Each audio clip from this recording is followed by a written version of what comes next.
Most people don't know where to start when selling items at auction. At Mallams, we have a friendly team to help guide you through the process. The first step is to pick up the phone, email us, or contact us with images via our website. We can then arrange a free, no obligation visit to your home, or you're welcome to come in and see us at any of our 3 sale rooms, especially the valuation mornings we have every Tuesday. If you decide to sell your items with us, we can arrange specialist transport to our storage facilities or direct to the sale room where the items are fully researched and catalogued ahead of the sale that they go into.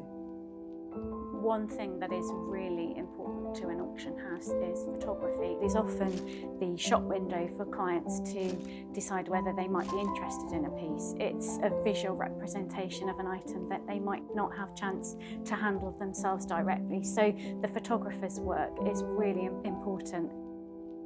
Once the items have been researched, catalogued and photographed, the next step is to bring the items together, ready to put them on view.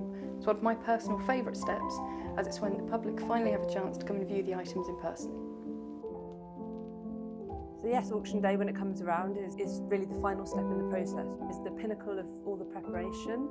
Mallams have been an auction house in the centre of Oxford since 1788. People have been attending sales here ever since. Our online catalogue enables us to have a worldwide reach, with clients bidding via the phone, online and via commission bid from across the globe. That's 7,400 for the David Tyndall at 7.4. Bid another if you wish. Sold. 3169. So, whether you have a single item, a whole collection or even a whole house contents, we're very happy to travel nationwide and we'd be thrilled to hear from you.